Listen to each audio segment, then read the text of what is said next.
So many people that I know, and I'm 43 for the record, don't understand how to use Snapchat. Why would it be valued at twice as much as Facebook was when even my great-grandmother was on Facebook? Yeah, I think actually that's the point. I think the issue is that people of our age aren't on the platform at all, but Snap's value is because it's captured the hearts and all the usage of the 18 to 35-year-old demographic. And so it is squarely focused on the millennials, and the advertisers that it attracts to the platform, that's what they want, and that's what investors are hoping to pay for too. So it's worth twice what Facebook is worth. That's the kind of way we should think about this. This is on a multiple basis. It's trading on 20 times. Facebook's trading on 10.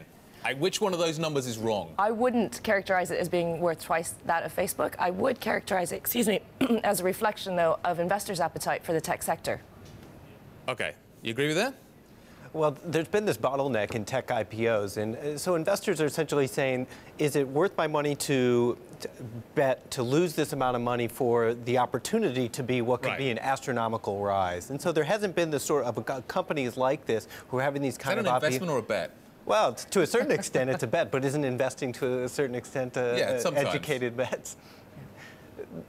Do we need Snapchat, Adam? I mean, Facebook is kind of become the medium of communication, intergenerational communication around the world.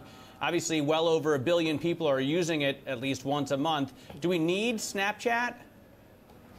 Well, I don't know if you or I necessarily use it in the same way, but if you talk to a teenager, as I was recently at an event where I was talking to a friend of mine's son who is a teenager, and I said, well, what do you use to communicate with your friends? He's like, oh, I'm always on Snapchat. I'm never on Facebook. And so you see this generational shift. But of course, there is some reasonable skepticism in here. The growth is slowing. It is very competitive. Instagram increasingly is adopting a lot of the features that Snapchat has. The voting structure around Snapchat, in which the people who are buying the shares essentially are going to have no say in the direction of the company. These are certainly valid concerns to have about the company and something that people will be weighing, but just that the company's ability to sell these shares at this valuation shows that there's a good amount of demand and a lot of investors who are willing to take that risk. Is there space for all of them, Eileen? Can I invest in all of them and say that I believe that I shouldn't take money out of Facebook and put it to work in Snap? I'm still comfortable with my holding in Facebook, and I can put fresh money to work in Snap. It's not a zero-sum game here. I think that is the thing, as we were just kind of joking about.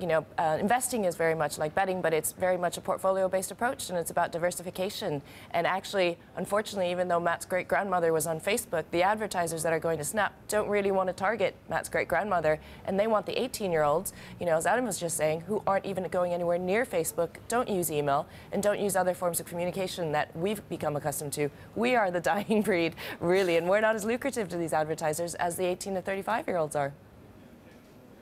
But we're maybe not as fickle, Eileen, right? That's the concern, that the millennials kind of grasp. They wear skinny jeans and then they don't, right? You are so hip. I hope they don't anymore. You're absolutely right, though, and I think that is the thing that was being alluded to. As Adam was saying, growth is actually slowing, and the company is a little bit schizophrenic. It's starting to position itself as a camera manufacturer, which is really leading to a lot of head-scratching.